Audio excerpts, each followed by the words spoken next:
இந்திய வரலாறு இப்பொழுது எப்படி இருக்கிறது என்பதை தெரிந்து கொள்ளவும், தேசிய நீரோட்டம் 80க்கு பிறகு 90க்கு பிறகு எப்படி இருக்கிறது என்பதை புரிந்து கொள்ளவும், நிர்வாக கலையை பற்றி நீங்கள் ஓரளவு கற்றுக்கொள்ளவும் நீங்கள் வாசிக்க வேண்டிய புத்தகம் கவிதா பதிப்பகத்தில் முன்னாள் நிதியமைச்சர் உள்துறை அமைச்சர் சிதம்பரம் அவர்களுடைய கட்டுரைகள் தொகுக்கப்பட்டு 4 நூல்கள் வெளிவந்திருக்கின்றன.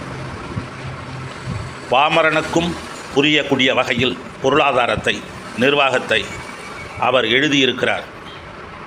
அவருடைய பேச்சு எப்படி தெளிந்த நீரோட்டமாக இருக்குமோ, நிதானமாக இருக்குமோ, அதைப்போல மிக கடினமான விஷயங்களை எளிய தமிழில் அழகாக எழுதியிருக்கிறார்.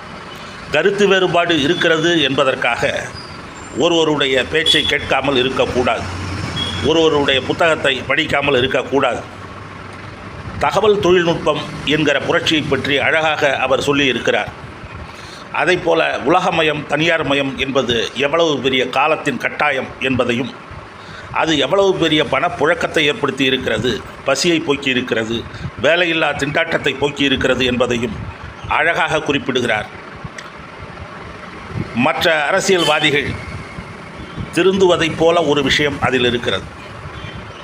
அவருடைய கூட்டணி கட்சியினர் தெரிந்து கொள்ள வேண்டும். அவர் நெடுங்காலம் அமைச்சராக இருந்தார் மத்திய அரசில். ஆனாலும் கூட உண்மையை ஒழிக்காமல் எழுதினார். அரசு பள்ளிக்கூடத்தின் தரம் எப்படி இருக்கிறது, அரசு மருத்துவமனைகளின் தரம் எப்படி இருக்கிறது என்பதை மறைக்காமல் எழுதியிருக்கிறார். அதற்கு என்ன செய்ய வேண்டும் என்றும் சொல்லியிருக்கிறார். உதாரணமாக செம்மொழி மாநாட்டில் கலந்து கொண்டு அவர் சொன்ன கருத்து அற்புதமானது. ஒரு 5 லட்சம் ரூபாய், 10 லட்சம் ரூபாய் கொடுங்கள், அப்பொழுதுதான் தரமான புத்தகம் வெளிவரும். நல்ல தகுதியுள்ள மனிதரை தேர்ந்தெடுத்து ஆய்வு நூல்களுக்கு கொடுங்கள். 50,000 1 லட்சம் எல்லாம் போதாது என்று சொல்லுகிறார். இப்படிப்பட்ட ஒரு நல்ல பல கருத்துக்கள் அந்த 4-5 புத்தகங்களில் இருக்கிறது.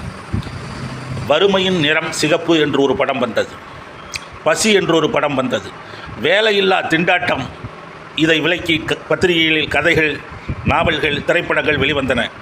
ஆனால் 90க்கு பிறகு, 2000ற்கு பிறகு ஆட்கள் கிடைக்கவில்லை, திறமான ஆட்கள் கிடைக்கவில்லை என்கிற பிரச்சனை தான் இருக்கிறது தவிர வேலையில்லா திண்டாட்டம் என்கிற பிரச்சனை இல்லை. உலகமயம், தனியார் மயம் நல்ல அம்சங்களையும் கொண்டு வந்திருக்கிறது.